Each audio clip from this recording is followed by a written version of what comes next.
Alléluia. Bonsoir, bonsoir à tous. C'est une joie, un privilège de participer à un rassemblement aussi solennel, glorieux. Et nous ne sommes pas ici juste par hasard. Il faut que ta présence compte. Il faut qu'à partir de Sinaï 2025, les choses changent.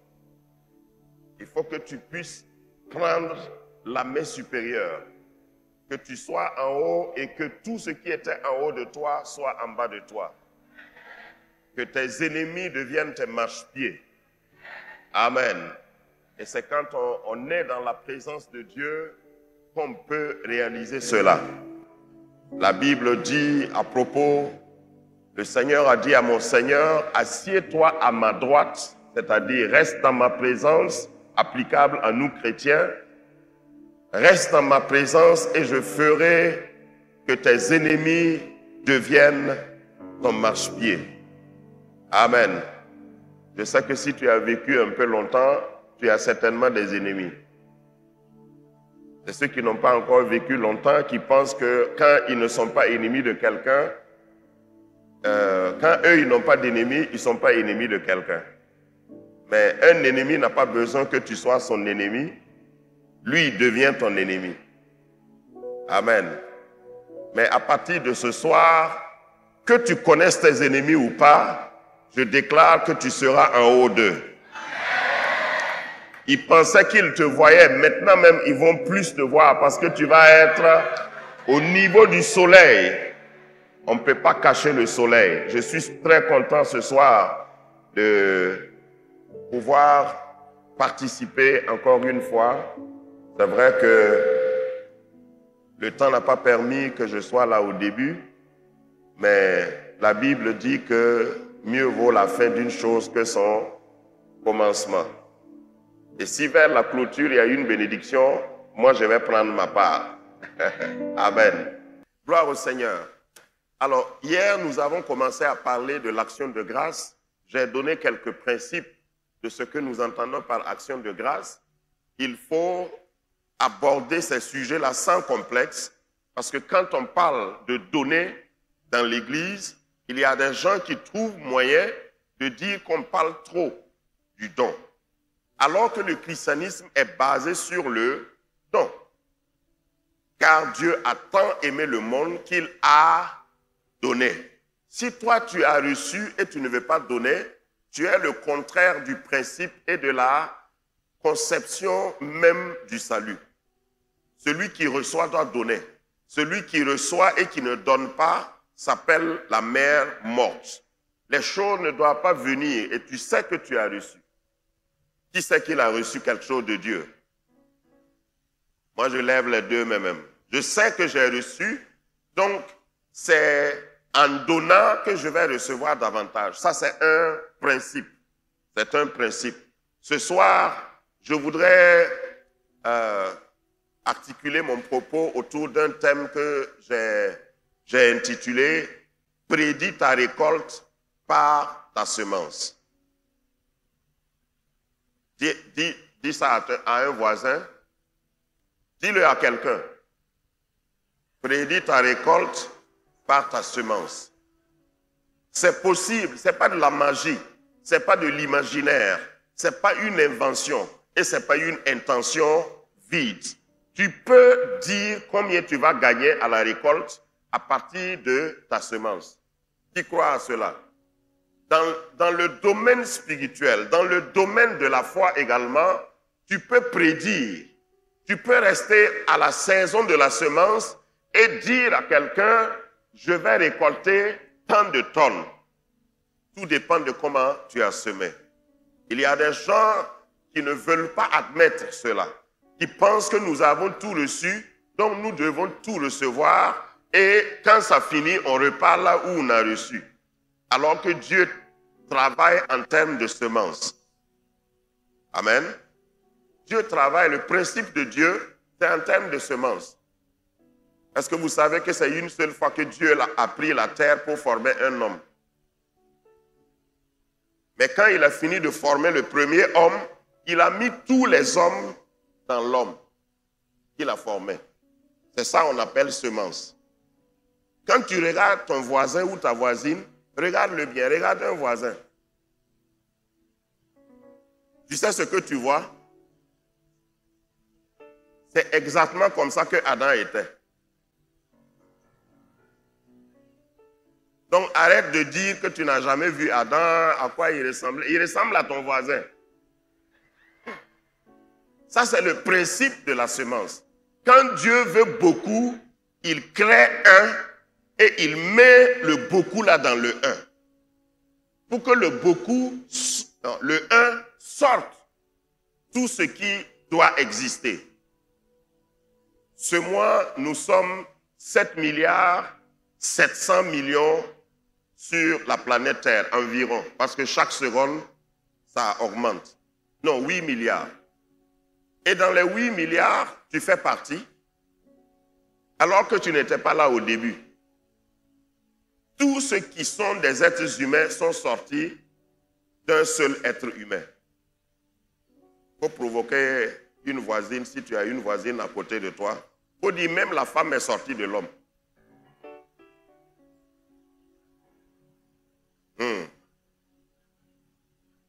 Donc c'est nous les ancêtres. C'est nous les hommes. Nous, on a commencé et puis vous avez fini. Nous sommes alpha, vous êtes oméga.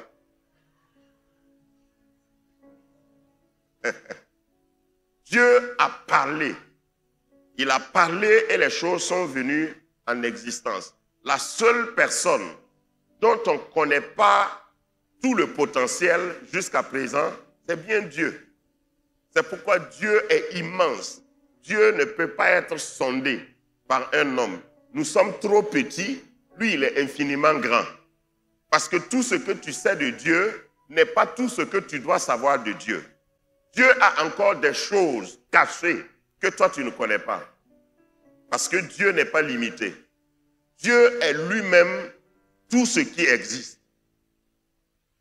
Est-ce que vous savez que, bon, je ne vais pas trop m'éloigner, mais est-ce que vous savez que avant que la terre ne soit, avant que le monde ne soit, avant que quelque chose ne soit, avant que quelque part ne soit, Dieu était. Et il était où? On dit au commencement, Dieu créa les cieux et la terre. Demande à ton voisin, il s'est arrêté sur quoi pour créer les cieux et la terre? Je sais que toi, tu n'as jamais réfléchi comme ça. Donc, console ton voisin, il faut dire, ta tête là est trop petite pour savoir ça. Il ne faut pas te fatiguer, tu ne peux pas comprendre. Au commencement, Dieu créa les cieux et la terre.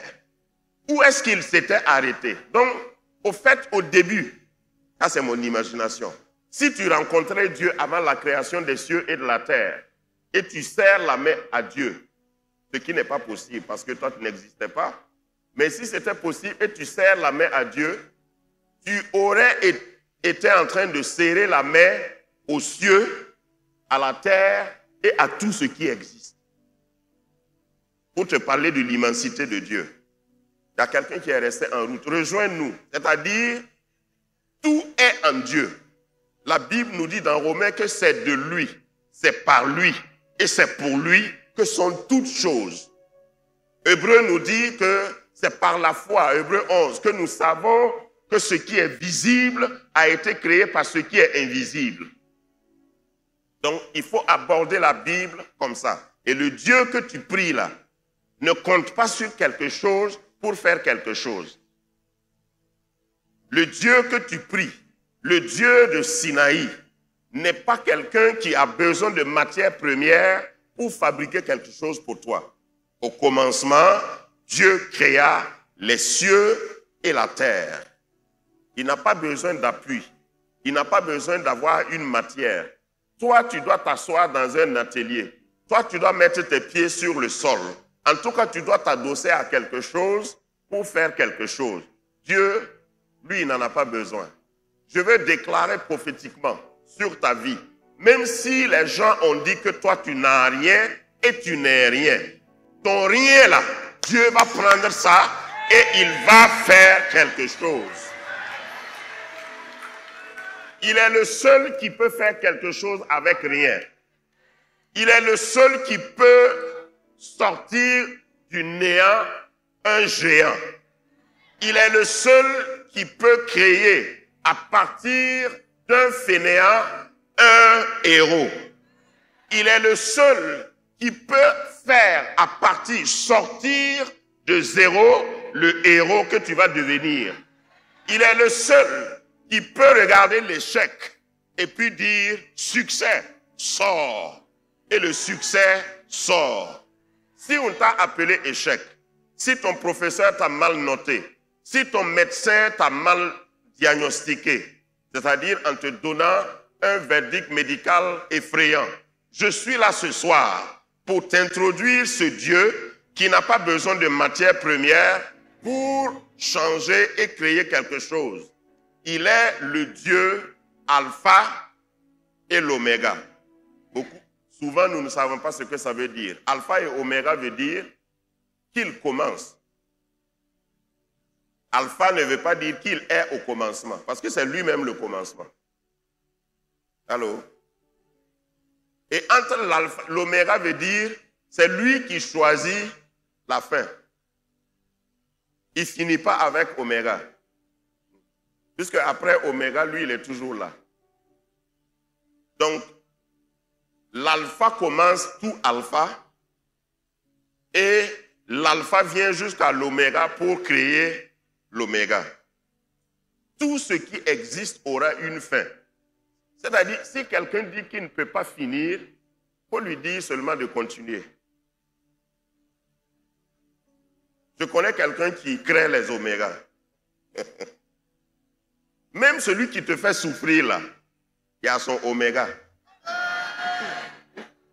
Et quand Dieu va décider, lui-même il sera étonné d'être surpris qu'il a omégué. Il ne faut pas chercher ça dans le dictionnaire.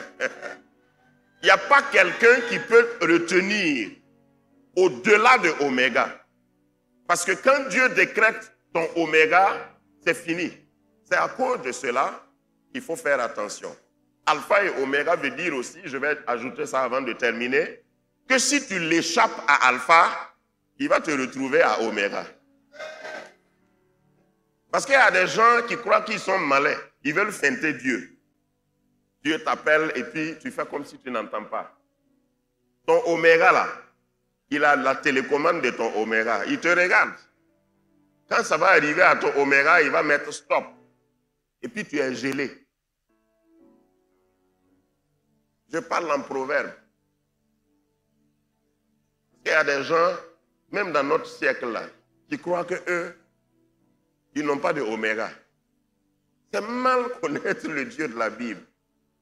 Il y a des situations qui pensent ou qui existent et on croit qu'il n'y a pas leur oméga. Oméga viendra. Et quand oméga viendra, le oméga est une délivrance pour certaines personnes. Le oméga, c'est la délivrance des opprimés. Le oméga, c'est la délivrance des faibles. Je suis venu comme annonciateur d'un oméga de liberté. Un oméga qui marquera la fin de ta pauvreté. Marquera la fin de ton esclavage. Au nom de Jésus. Donc, dans cette veine de l'action de grâce, je suis venu encore avec un wagon pour accrocher au premier wagon d'hier, ou si vous voulez la locomotive, et je parle de prédire. Prédire, c'est dans le sens de prophétiser. Hier, j'ai dit une prophétie appelée quoi? Action de grâce. L'action de grâce est une prophétie. Une prophétie appelée action de grâce. Et ce soir, je parle de prédiction. Prédis ta récolte par ta semence. Puisque tout le monde a une semence, ce qui te manque, c'est une récolte. Tous les hommes sur la terre ont une semence. Le problème, c'est la récolte. Si tu vois quelqu'un qui est plus grand que quelqu'un d'autre, c'est dans sa récolte. Sinon, ce n'est pas dans sa semence. Maintenant, il faut que nous entrons dans la parole de Dieu pour voir les principes. Je n'ai pas parlé avec ma fille, elle était en train de parler de principes, comme c'est le même esprit. Vous savez, dans la vie chrétienne, mon deuxième diapo, il y a deux choses importantes dans la vie chrétienne, qui sont 2 P. Dis avec moi 2 P. Ça ne veut pas dire PP, hein, mais 2 P comme principe. Principe et puissance. Les principes et la puissance. Qu'est-ce que nous aimons beaucoup plus? Dites-moi, selon votre analyse. Qu'est-ce que l'Église aime plus? Bon, nous, on aime la puissance. Ouais. J'avance comme ça et puis les gens tombent. Et puis quelqu'un dit power.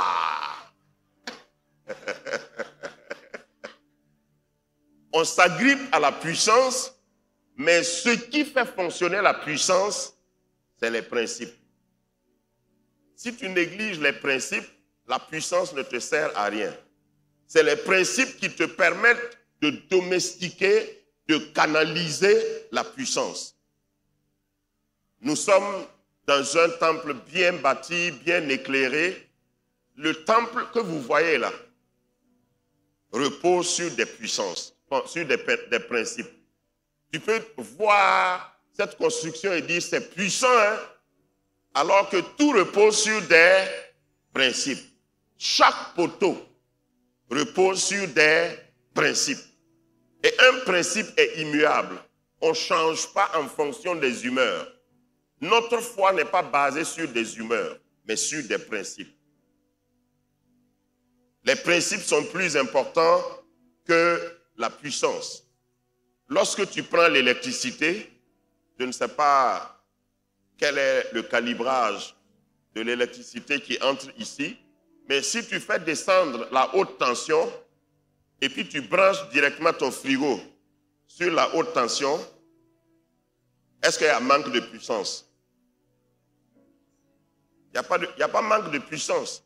Tu es vraiment connecté à la puissance. Mais qu'est-ce que tu vas entendre et voir? Explosion et fumée. Pourquoi? Parce que tu as négligé les principes et tu t'es attaché à la puissance. Faisons attention dans notre vie chrétienne pour que les deux aillent ensemble. Parce que si vous négligez les principes, la puissance qui est pour toi, légitimement, ne te servira à rien. Ce n'est pas ton amen qui m'a provoqué pour que je dise ça. Si tu veux, tu n'as pas besoin de dire amen. Moi-même, je dis amen à ce que j'ai dit. Voilà. Et souvent, c'est dangereux d'attendre les gens. La puissance fonctionne selon des principes. Si tu es baptisé du Saint-Esprit, tu as l'onction de Dieu, il faut savoir que ton corps fonctionne selon des principes. Allô? Si tu négliges ces principes, malgré ton onction, on va te faire des funérailles ointes. On va te faire une cérémonie d'enterrement très ointe. Il faut maîtriser d'abord les principes avant. Je crois que tout le monde me comprend et c'est pour introduire ce que je vais développer par rapport à l'action de grâce. Parlant de principes, dans Jean chapitre 15, verset 7, c'est ce que Jésus a introduit comme concept. Il a dit dans Jean 15, 7, « Si vous demeurez en moi et que mes paroles demeurent en vous, demandez tout ce que vous voudrez et cela vous sera accordé. » Quel est le principe ici? Demeurez en lui et ses paroles demeurent en nous. Quelle est la puissance? Tout ce que vous allez demander, on va vous accorder. C'est ça la puissance. Vous savez qu'il y a beaucoup de chrétiens, ils ne sont pas venus ce soir, donc on peut parler d'eux. Il y a beaucoup de chrétiens qui s'attachent quand à tout ce que vous demanderez. Ça, c'est puissance.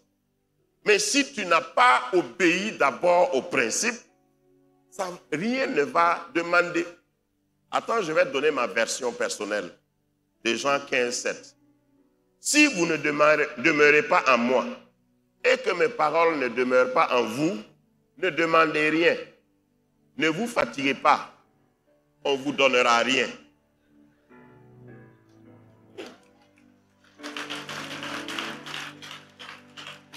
Si tu obéis au principe, tu as accès au fait. C'est très simple.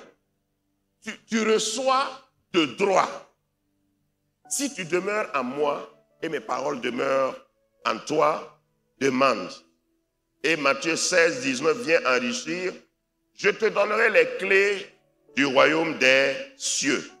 Tout ce que tu auras lié sur la terre. Et j'ai mis une version qui s'approche de la traduction littérale. Tout ce que tu lieras sur la terre aura été lié dans les cieux. Parce que quand tu es connecté à sa parole, tu vas savoir, parce que la traduction de Louis II nous prive un peu de certaines réalités bibliques et théologiques. Ce n'est pas toi qui commandes au ciel de lier. J'ai découragé quelqu'un. Parce que si tu crois que, bon, mon ex là, je vais le lier. Il m'a fait ça. Mon cœur saigne toujours. Seigneur, il faut casser son pied. Je le lie. Tu sais que tu n'as rien fait. Parce que si le ciel n'a pas lié, c'est à cause de cela que la prière du Notre Père enseignée par Jésus dit que ta volonté soit faite sur la terre comme au ciel. Il faut t'accorder au ciel. Si tu pries, tu peux passer une nuit à prier pour lier des choses que Jésus n'a pas liées, que le ciel n'a pas liées. Tu auras perdu ton temps. Donc il est important, par exemple quand on fait Sinaï, pendant 40 jours, on enseigne autant qu'on prie. Il y en a qui ne savent pas pourquoi. Il y en a qui auraient voulu que tous les 40 jours, chaque jour, ça soit prophétie seulement. Et puis ils vont s'asseoir et dire, je reçois. Si tu reçois sans principe, tu n'as rien reçu. Il faut que tu comprennes, que tu apprennes quels sont les principes qui régissent la puissance qu'on va te donner, que tu vas recevoir. Amen. Je crois que ça suffit pour que quelqu'un continue de recevoir. Jésus a reproché ses contemporains dans Matthieu chapitre 15 en disant qu'ils ont pris les traditions et élevé les traditions au-dessus de la parole. La parole, c'est les principes. Beaucoup de choses que nous faisons dans la vie chrétienne, c'est basé sur des traditions. Allô? Dans les détails même, on veut que la chorale chante d'une certaine manière. La chorale du temple de Jésus, là, avec combien de voix? Les choristes. Vous n'avez pas cherché. Vous allez m'amener la réponse demain. Il y avait alto, basse, soprano, hein, et puis, donc, Jésus lui-même. Donc, c'est une tradition. Elle est bonne. Moi-même, j'aime. Mais il ne faut pas prendre ça et remplacer, par exemple, la sanctification. Tu peux avoir une très belle voix, ce que j'appelle des... Et puis, si tu n'es pas en accord avec Dieu, tu es un brigand. Tu peux être un grand prophète. Et si tu ne vis pas dans la sanctification, tu es un coupeur de route pentecôtiste. Si tu n'obéis pas aux principes bibliques, tout ce que tu vas faire, hein, conféré 1 Corinthiens chapitre 13, si tu tues ton corps, tu brûles, et tu n'as pas l'amour, tu es comme quoi? un airain qui retentit. Ce n'est pas mes paroles, c'est les paroles de la Bible. Donc, Dieu veut, voilà maintenant le décollage. Dieu veut que tu sois béni. Et il est prêt à te bénir. Dis Amen. Maintenant, quel est le principe qui s'attache à la bénédiction? Comment faire pour garder, d'abord recevoir et garder la bénédiction? Il y a des gens qui ont été bénis une fois et ils ont marqué dans leur calendrier. C'est fini. Même dans l'église, il y en a qui sont assis et puis quand tu rencontres quelqu'un qui dit « dans mon avant », c'est comme ça on dit en Côte d'Ivoire ici, non? Mon ami, dans mon avant. Ça veut dire que la bénédiction là, c'est stoppé. Parce que le principe de la bénédiction divine, c'est des escaliers. Tu as commencé en bas et tu montes. Les sentiers du juste sont comme la lumière qui va croissant. Hein? Tu montes avec ta bénédiction à chaque niveau. Quand tu n'es pas marié, tu as un petit salaire. Maintenant, si tu es un homme et tu te maries, tu dois prendre soin de la fille de quelqu'un. Donc, ton salaire, ta bénédiction, tes avoirs doivent augmenter. Dis-moi Amen. Et une fois que tu as un enfant, 2 enfants, il ne faut pas rester avec ton salaire de célibataire. Ah bon, donc toi, tu ne sais pas ça. Tu me regardes comme ça. Une fois que tu es marié, si la bénédiction ne te suit pas dans les escaliers là, vous savez, ça c'est quelque chose que j'ai remarqué. Vous savez que les enfants ne savent pas, même si tu leur fais un séminaire sur la pauvreté, ils ne savent pas que toi tu es pauvre. Si c'est toi leur père et leur mère, il faut dire tout ce que tu veux. Ils ne savent pas. Chaque fois qu'ils ont besoin de quelque chose, ils viennent, ils te demandent. Est-ce qu'ils ont tort? Non, pas tort. Ce n'est pas toi qui as fait. Hein? Je crois que j'avais donné cet exemple-là ici. Il y a un enfant, le matin, qui refusait de prendre le petit déjeuner parce que son père et sa mère se débrouillaient. Tantôt, c'est la bouillie. Tantôt, c'est des galettes. Et puis, l'enfant regarde son papa et dit, non, moi, je n'aime pas ça. Je veux des croissants avec du lait au chocolat. Et son père de s'énerver et puis dire, moi quand j'avais ton âge là, je ne mangeais même pas le matin.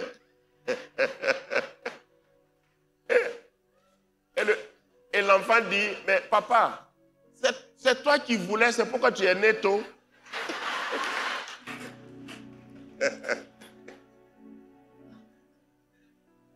En notre temps là, c'est croissant, pain au chocolat. Voilà. Donc l'enfant te rend responsable et n'excuse pas ta pauvreté. Lève la main droite, je vais déclarer une prière sur toi. Dis Seigneur, je veux grandir en puissance, en capacité, de manière équilibrée. Amène-moi à des hauteurs. Et pendant que je m'élève, augmente ma capacité. Rends-moi puissant. Plus je monte dans la vie, plus je suis équipé. Je refuse de rester en bas de mes capacités. Exauce-moi, Seigneur. Amen. Reprends ta place, sois béni. Dieu est prêt pour te bénir, mais la concrétisation dépend de toi. Quand Dieu a fait sortir les enfants d'Israël, je parle toujours de l'action de grâce. Hein? L'action de grâce, j'ai défini hier ce que c'est. C'est action. Tu dois poser un acte. Si tu n'étais pas là hier, tu peux écouter sur la page de l'église. Tu peux aller aussi sur Grace Channel pour écouter. C'est toujours disponible. Donc, quand Dieu a fait sortir les enfants d'Israël d'Égypte, il leur a dit quoi? Je vous fais sortir, je vous mets en liberté, mais vous n'allez pas être pauvres. pour que vous ayez l'argent de poche, demandez à vos voisins, ils vont vous donner l'or et l'argent. Si quelqu'un te donne du fer, il ne faut pas prendre. Parce qu'il n'y a pas de valeur. Dieu lui-même a choisi ce que les enfants d'Israël devaient prendre. Et il les a dévancés, peut-être que tu ne sais pas ça. Dieu les a dévancés et il a parlé aux anciens maîtres, aux Égyptiens. Donc chaque voisin allait faire coco. Essayez d'imaginer ça. On dit, c'est qui? C'est ta voisine. Qu'est-ce que tu veux? Je suis venu demander ton or et ton argent. Hein? Attends un peu, je vais rassembler. Si ce n'est pas Dieu, est-ce que c'est possible? Et ils entrent, ils ramassent tout. Et ils viennent. Et si moi j'étais là-bas, je savais ce que j'allais faire. Je leur ai dit, tu es sûr que c'est tout? Tu n'as rien oublié. Ils sont sortis les mains, dit la Bible, les mains chargées. Dieu ne peut pas te délivrer et te garder pauvre. Non. Ça, c'est le domaine de la puissance là. Maintenant, quel principe je dois suivre? Quand ils sont allés dans la terre promise, Dieu dit, ça c'est avant-goût. L'or et l'argent que je vous ai donné là, ça c'est apéritif. Quand vous serez dans le pays, c'est un pays où coule quoi? Le lait et le miel. Quels sont ceux qui pensent que dans les caniveaux de Canaan, il y avait du lait qui coulait? Hein? Tu penses que quand ils sont arrivés à Canaan, s'ils ouvrent le robinet, ça fait char, et puis c'est du lait? Hein? Non. Pour que le lait coule, il faut faire quoi? Il faut faire l'élevage. Ne fais pas n'importe quel travail. C'est ça le principe. Tu es à Canaan, mais il y a un principe attaché pour que le lait coule. Pour avoir du miel, on fait comment? Il faut élever des abeilles. Qui a des abeilles comme amis? Et qui aime le miel? Si tu ne lèves pas ta main, je vais descendre là-bas. Qui aime le miel? Ok, le miel est bon, mais pour avoir du miel, il faut que tu collabores avec les abeilles. Il n'y a pas un autre animal, ton chat ne peut pas produire du miel. Moi, j'aime le miel, mais je n'aime pas affaire des abeilles. Regarde, là où tu travailles, là, il y a des abeilles. Toi, tu veux une entreprise chrétienne où on dit Alléluia avant de commencer. Ça n'existe pas sur la terre. Tu veux du miel? Il faut t'armer, il faut porter combinaison, il faut porter masque, il faut avancer comme un cosmonaute. Quand tu portes, quand tu veux du miel, tu marches lourdement, tu marches difficilement. Ça, c'est le principe. Dieu va s'occuper de faire produire abondamment le miel. Dieu va parler aux abeilles comme il a parlé aux Égyptiens pour qu'ils donnent leur or et leur argent. Mais toi, tu ne veux pas collaborer avec les abeilles. Tu es à la maison et tu demandes que...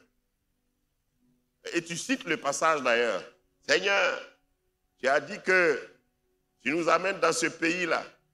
Ce qui est sur moi, c'est miel seulement je vais manger dans ce pays. Nous, on va finir le miel là avant toi. Parce que nous, on est prêts à mettre des combinaisons.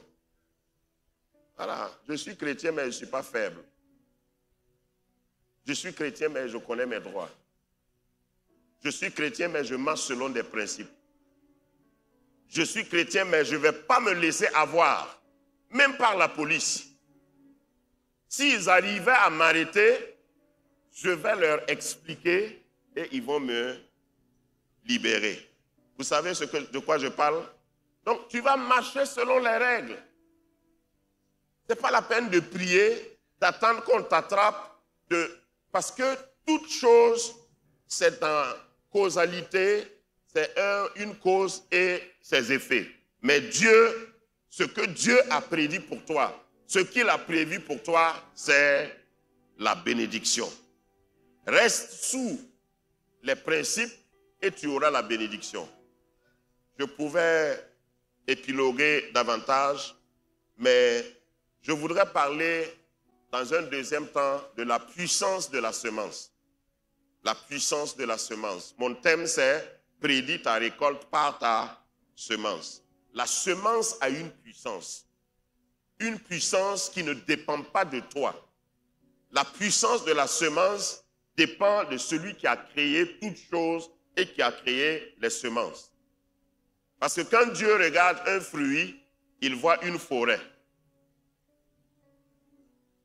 Quand Dieu regarde un fruit, lui, il voit une forêt. Toi, tu vois seulement un fruit. La forêt est où? Dans le fruit. Parce que chaque fruit a une capacité en lui pour qu'un arbre sorte. Et dans l'arbre qui est dans le fruit, il y a des fruits. Et dans les fruits qui sont dans l'arbre, il y a des arbres. Et dans les arbres qui sont dans les fruits qui sont dans l'arbre, il y a des arbres. Et si tu continues, c'est une forêt. C'est comme ça que Dieu opère. Mais pour qu'un fruit devienne un arbre, qu'est-ce qu'il faut faire? Il faut semer. Si tu as petit, et puis tu mets ça dans ta main là, et tu dis, yeah, qui est fou? Hein? S'ils n'ont pas l'argent, qui leur a dit de commencer l'église même? Moi, je ne donne rien ici. Voilà. Ceux qui ont un peu là, ils n'ont qu'à donner. D'ailleurs, dans cette église-là, qu'est-ce qu'ils m'ont donné depuis que je viens ici là? Puisqu'il y a des gens, bon, ils ne sont pas ici, qui pensent que ce qu'on met dans les corbeilles là, c'est tontine. Ils pensent qu'il y aura un temps où normalement, le padre devait faire assemblée générale, prendre la liste, et puis diviser les recettes par autant de nombre de personnes, et puis chacun vient prendre son enveloppe. Jusqu'au retour de Jésus, ça n'aura pas lieu. Lui, il ne peut pas vous dire ça. Moi qui vous aime là, je viens vous dire ça comme ça. Voilà. Tu m'aimes toujours? Ce qu'on fait là, ce n'est pas tontine, ce n'est pas cotisation. Ce n'est même pas quête. C'est de l'autre côté là, on appelle ça quête. Ici là, on appelle offrande et semence. Et quand tu sèmes, tu ne viens pas gratter, ouvrir pour voir si ça germe. Allô? Si tu veux récolter, ce que tu as donné là, il faut oublier. Il ne faut pas donner et puis dire, depuis qu'on est là, est-ce qu'on a fait un rapport financier même? L'argent qu'on donne là, ça rentre où? Le maïs que tu as semé là, ça rentre où? Il faut aller gratter pour dire, j'ai posé mon maïs ici. Bon, il faut me prouver que vraiment, tu es en train de germer. Tu n'auras pas de maïs. La semence a une puissance. Si tu pouvais réaliser la puissance de la semence, tu n'allais jamais arrêter de semer. La semence, selon Genèse chapitre 8, verset 22 que vous connaissez, c'est Dieu lui-même qui dit, après le déluge, tant que la terre subsistera. Et les recherches que j'ai faites avant de venir ici, la terre subsiste toujours. Peut-être que toi, tu n'étais pas au courant. La terre, là, elle subsiste toujours. Donc, tant que la terre subsistera, il poursuit en disant, les semailles, en premier, c'est les semailles, ce n'est pas la récolte, ce n'est pas la moisson. Les semailles, par ordre d'importance, les semailles et la moisson, le froid et la chaleur, l'été et l'hiver, le jour et la nuit ne cesseront pas. Chaque fois que le soleil se lève, rappelle-toi de ce verset. Le soleil se lève, la nuit vient pour que tu te rappelles que tu dois semer. Donc si tu passes le temps à ne pas semer, le soleil va se lever, La nuit va arriver, mais il n'y a pas de récolte programmée pour toi. Toute moisson est programmable, est prédictible à partir de la semence. Et ceux qui sont disciplinés, là on ne parle pas de « je suis baptisé du Saint-Esprit ». Hein? Allô? Tu es baptisé du Saint-Esprit, tu ne sèmes pas. Tu as parlé en langue jusqu'à devenir comme spaghetti. Parce que tu as maigrir. Tu ne peux pas avoir à manger. Ou bien c'est trop méchant ce que je dis là. De toute façon, ça fait longtemps que je suis chrétien, donc ton regard ne m'intimide pas. Ce que je dis là, c'est un constat aussi. Vous avez déjà vu un guerrier de prière pauvre? Vous n'avez jamais vu? Bon, s'il est à côté de toi, je comprends que tu ne veuilles pas lever la main. Il prie de tout son cœur. Mais après la prière, et souvent il ne veut même pas que le culte finisse. Surtout quand il pleut. Donc tu peux prier et être pauvre. Ton salut est intact. Il n'y a pas de problème. Mais la pauvreté est chassée. La moisson est provoquée par des semences. Ça, c'est Dieu qui a établi cette loi. Quand Dieu fait pleuvoir, et puis le marabout de ton village sème, et le pasteur de ton village dort, qui va récolter? C'est ce que ce passage veut dire. Tant que la terre subsistera. Alors, dis à ton voisin, on n'a qu'à semer. C'est mieux qu'on sème parce qu'on doit grandir et moissonner. Deuxième règle sur la puissance de la semence a une puissance universelle. Il n'y a pas un endroit où tu peux avoir une moisson sur la terre, quoi. Il n'y a pas un endroit où tu peux avoir une moisson sans passer par le processus de la semence. Il n'y en a pas. Il y a des gens qui se laissent tromper par des marabouts et des charlatans. Au fait, quand le charlatan te reçoit là, c'est sa façon de semer. Parce qu'après, il va te demander que les djinns là veulent quelque chose. Ce n'est pas démon, ce n'est pas au djinn il donne, hein, c'est à sa femme. Ou bien tu ne sais pas ça. Lui-même, il sème. Il sème dans la duplicité, dans le mensonge. Mais il n'y a pas d'avenir pour ça. Troisième principe de la puissance de la semence, une semence est puissante et transgénérationnelle. La puissance de la semence traverse les générations. Quand vous regardez, vous étudiez en anthropologie, en sociologie, vous regardez le contexte d'un pays, ceux qui sont riches là, la plupart du temps on les appelle riches parce que leurs parents ont semé. Vous êtes d'accord avec moi? Il y en a parmi nous qui n'ont pas encore un lot à Abidjan. Et il y en a qui sont moins âgés que vous, qui ont des buildings et plusieurs lots. C'est à cause de quoi? La semence des parents. Bon, maintenant, comme toi-même tu es devenu parent là, c'est pas mieux de semer pour que tes enfants et tes petits-enfants, ou bien vous n'aimez pas les vérités comme ça?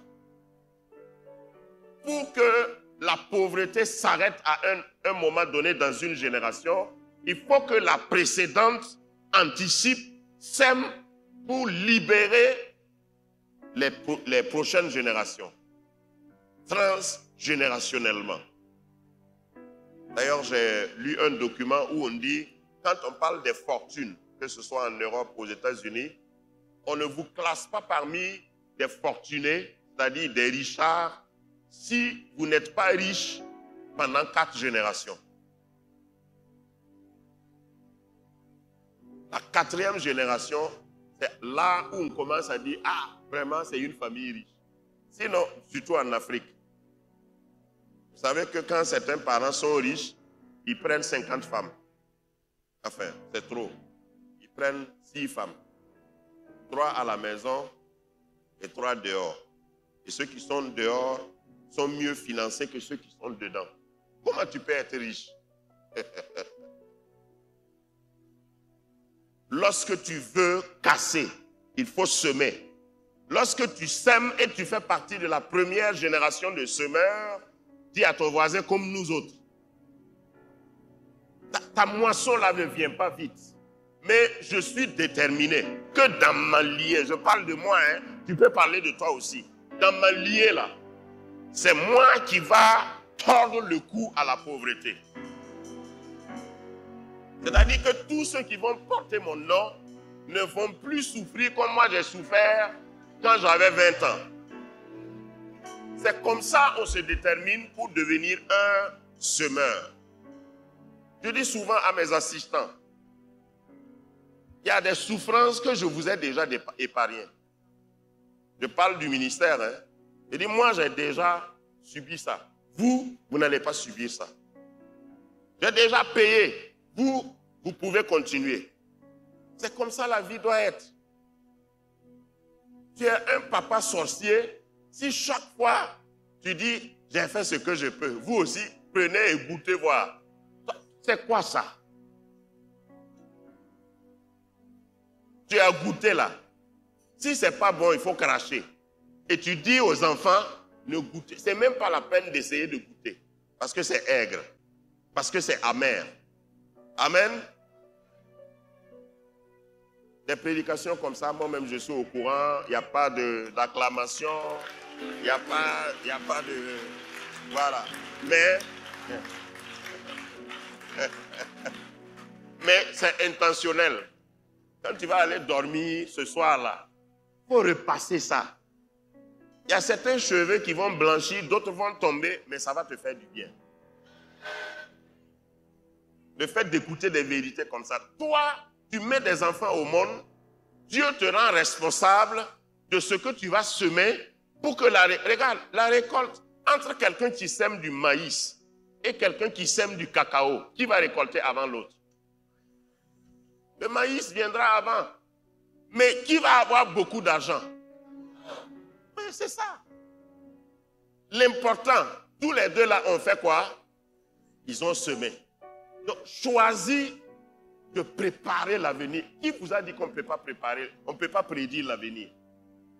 Qui vous a dit ça? Puisqu'on dit tant que la terre est terre. Donc, si la terre est terre, chaque fois que tu sèmes, tu programmes une récolte.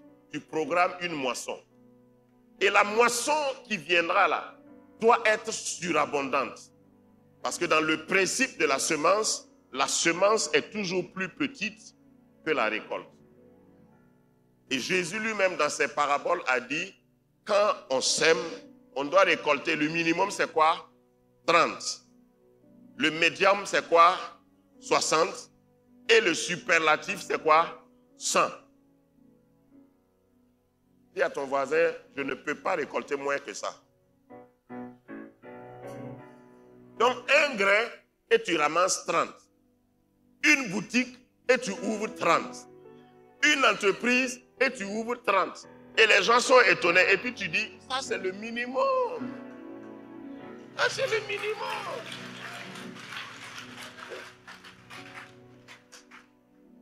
Tu sèmes une voiture, il y en a qui n'ont pas encore semé de voiture. Dis à ton voisin, je suis sur la liste. Parce qu'en réalité, si tu veux, j'ai pris l'exemple de maïs et de cacao. Ce que tu veux là, c'est ça, il faut semer. Allô? C'est à ça qu'on veut venir. Il y a quelqu'un qui est en train de dire, moi j'étais sûr qu'il allait parler comme ça. Tout ce qu'il disait là, c'est pour venir. Oui, c'est pour venir là-bas. Et j'ai atterri. Toi, tu veux qu'on te donne des champs. Tu veux qu'on te donne des maisons. Seigneur, bénis-moi avec une nouvelle voiture. Est-ce que toi, tu as déjà juste pensé, hein? Pas faire, mais penser seulement. Ah, ce pasteur-là, il faut que je lui achète une voiture. Seigneur, ouvre les écluses des cieux. Je vais donner une voiture à ce pasteur. Je ne vais même pas faire, il va savoir. Je vais le surprendre. Toi, tu n'as jamais pensé comme ça. Chaque fois que tu vois le pasteur, c'est pour aller lui dire de prier pour ta grand-mère parce qu'elle a avalé une cuillère. C'est-à-dire des cas impossibles.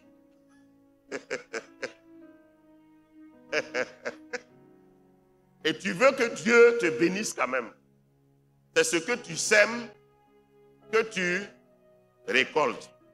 Pense à semer ce que tu veux avoir. Prédis ta récolte par ta semence. Il y a des gens qui ont 10 terrains, par exemple. Donner un terrain sur les 10 que tu as là. Ça, c'est même pas semence. C'est dîme. On appelle ça dîme. C'est un autre nom. Et puis la dîme, là, je n'ai pas le temps. La dîme, là, ce n'est pas semence. Hein. C'est le minimum que tu dois faire pour montrer à Dieu que tu reconnais son autorité sur ta vie. Mais il y a des gens qui ne pensent jamais à semer un terrain.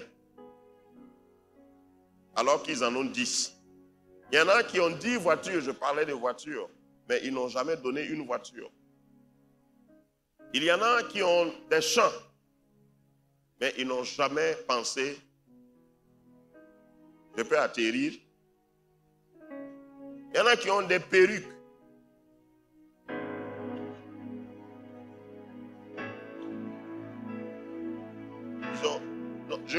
Moi je regarde le tableau en parlant et je ne parle pas de quelqu'un. Il y en a qui ont des perruques, 10, 20, et ils ne donnent pas une perruque même à quelqu'un. C'est quoi ça?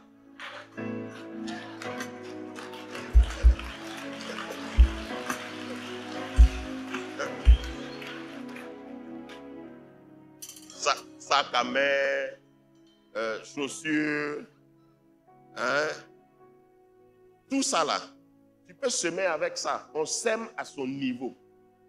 Parce qu'il y a beaucoup, quand je parle comme ça, j'ai parlé de voitures, de champs, de l'eau. Et il y a des gens qui sont assis et disent, par la grâce de Dieu, je suis pur en la matière. Ce que tu as classé dans ta garde-robe là, tu crois que Dieu ne voit pas? Et c'est toi qui entres dans ta maison, tu pries, Seigneur, remplis cette maison de ta présence. Quand il remplit là, il regarde dans le placard.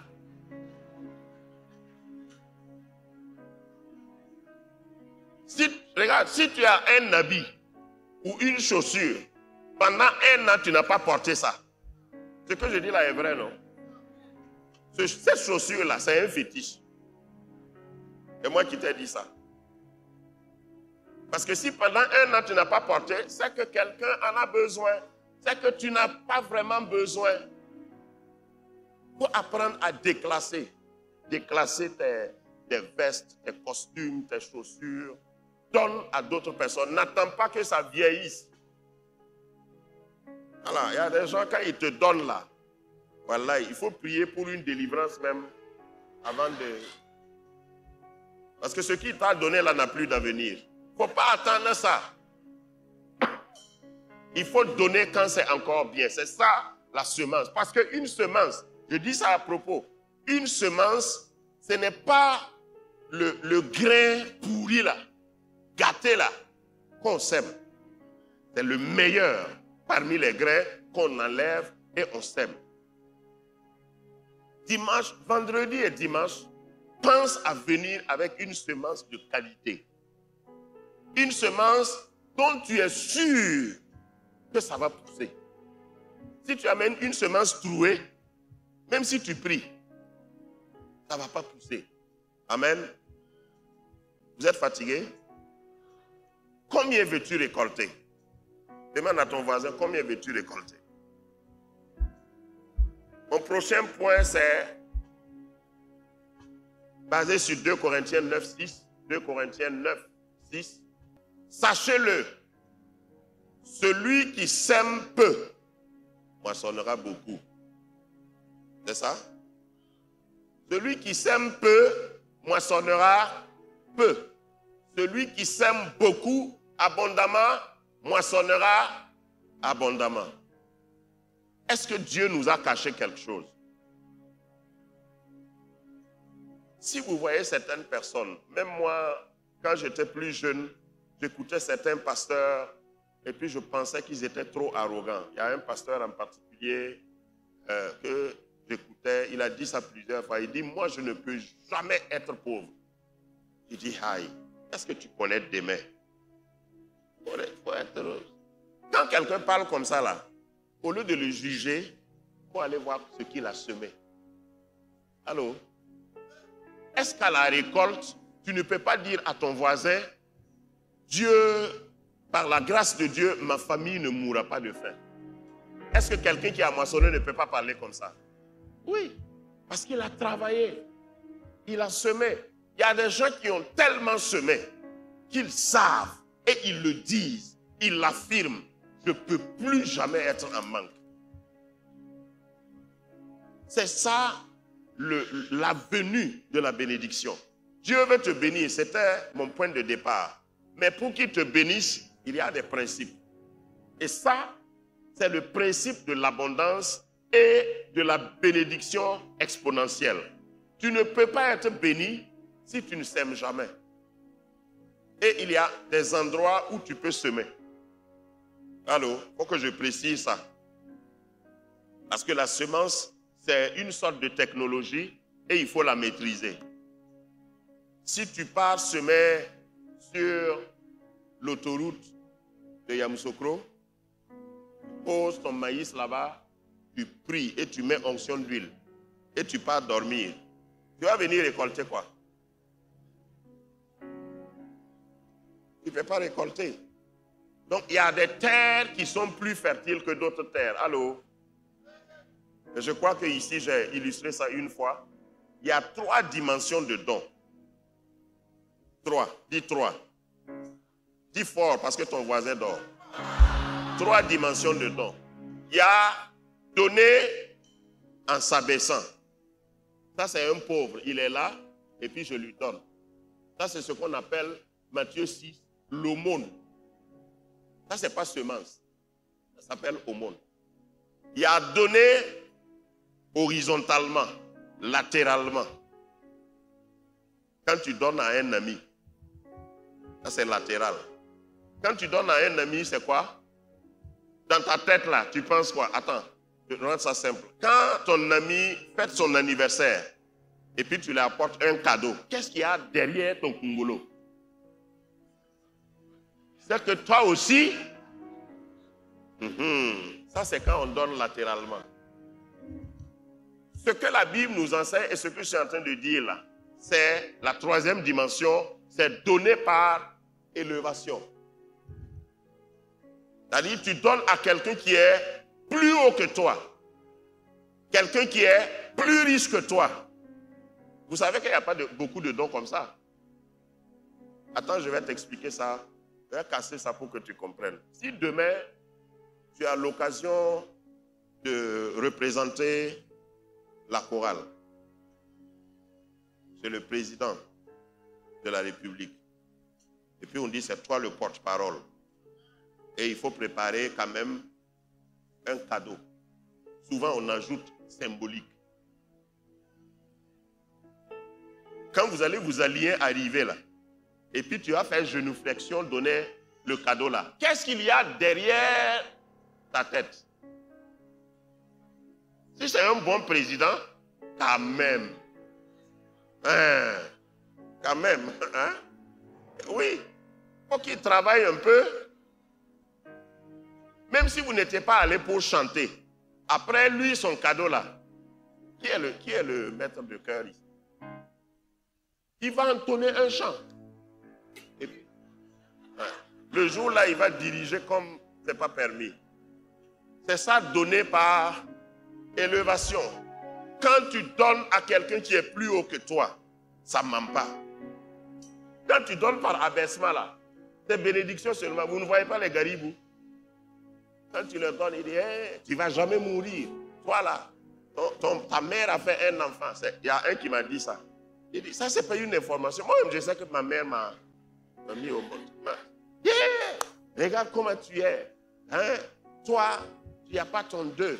Tu vas vivre, tu vas vivre, tu vas vivre. J'ai dit, toi, tu ne veux pas la vie. Si tu peux aider quelqu'un à vivre longtemps, pourquoi toi, tu es assis ici? Donc, quand tu donnes en bas, la Bible dit que celui qui prête, celui qui donne aux pauvres, prête à l'Éternel. Quand on prête là, on te remet quoi? Hein? La même chose. Ou bien, même s'il y a intérêt, ça ne dépasse pas 7%. Demandez au banquier. Donc quand tu demandes, quand tu donnes aux pauvres, ce que Dieu va te donner comme récompense, c'est la même chose. Mais quand eux, ils partent voir le président demain, et puis ils cotisent 50 000, acheter un cadeau, emballé, c'est 50 000 francs le président va vous donner. C'est ça ce qu'on appelle semence. Partout où tu sèmes et il n'y a pas une récolte plus abondante que ta semence, c'est que tu as semé au mauvais endroit et de la mauvaise manière. Ce que je veux dire, ça s'applique à plusieurs domaines de la vie. Il y a des gens qui peuvent venir dans une église comme ça et dire, ah, cette église-là, elle est bien. Oh. Elle est bien. Vous savez que j'aime le pragmatisme. Je veux éclater ça, vous allez comprendre. Regarde les fauteuils des pasteurs là. Et puis ils sont là, ils veulent qu'on fasse offrande encore. Yeah. Donc elle cabote. Vraiment. Une église comme ça. Dans mon village, là, il y a une église pauvre. Le pasteur même marche à pied. Je n'ai pas dit de ne pas aller donner là-bas. Mais ta récolte là va dépendre du terrain. Allô? Quand tu donnes là où il y a l'abondance là, même jeton, hein, et je te donne ce que Jésus a donné à propos. Il dit à la femme syro-phénicienne de ne pas embêter, parce qu'on ne peut pas donner le pain des enfants aux chiens. Et la femme dit, si un chien, un chiot, a le privilège d'être sous la table des enfants là, s'il mange gâteau au chocolat, ce qui tombe là, c'est gâteau au chocolat. S'il mange gâteau au citron, les morceaux qui tombent là, ça a quel goût? Gâteau au chocolat. Donc là où tu donnes là, s'il mange cabato, ce qui tombe là, sera cabato. Si tu vois les jolies chaises là, si tu sèmes, il faut semer partout, hein. Mais si tu viens ici et puis tu juges la direction, tu juges les responsables, il dit, tu as vu, hein? Et tous là, ils sont brillants comme ça. Et là, ils ont besoin de quoi? Chez nous, il y a un proverbe qui dit, comment tu vas prendre ton caillou pour jeter sur la montagne? Puisque c'est la montagne, là, c'est un amas de cailloux. Moi, je vais prendre mon seul caillou, là, jeter encore sur la montagne. Tu n'as pas bien réfléchi. Quand la montagne reçoit ton caillou, quand ça va te manquer, tu peux aller remplir un camion et personne ne va savoir.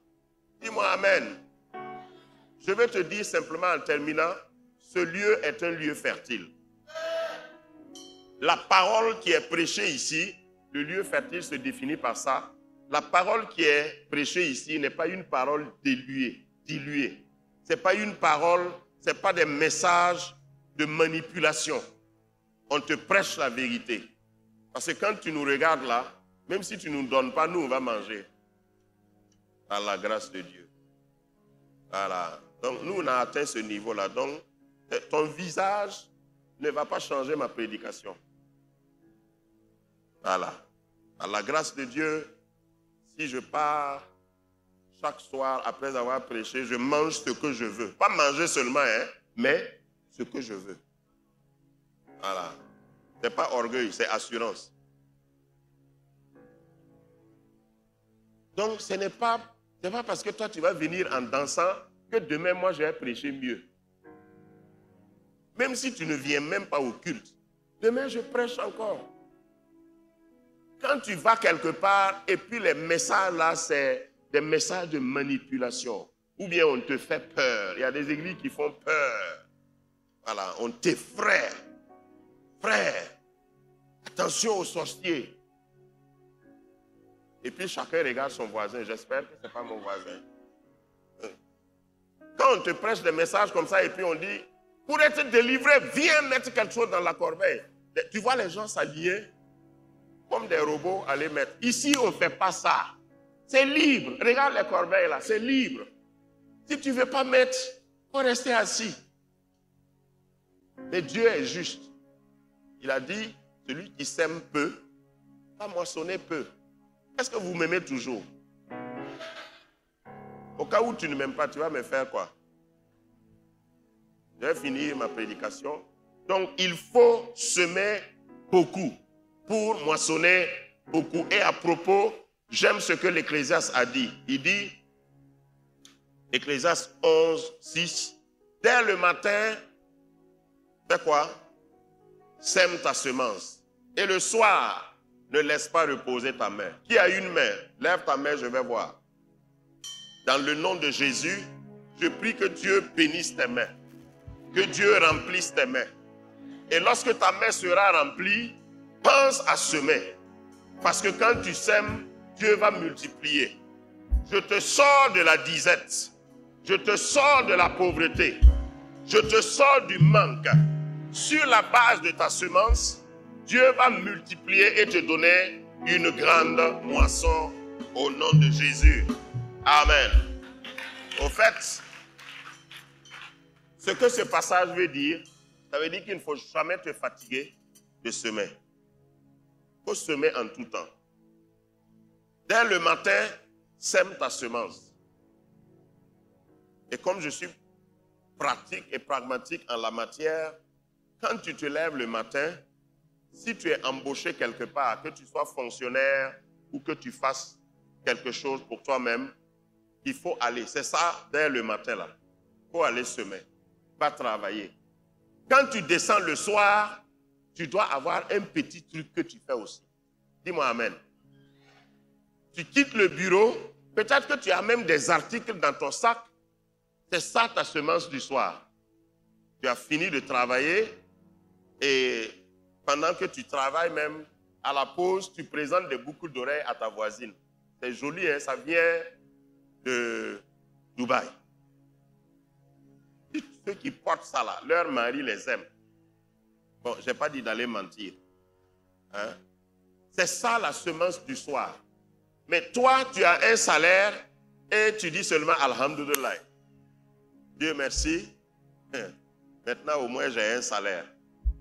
Le soir, là, tu fais quoi?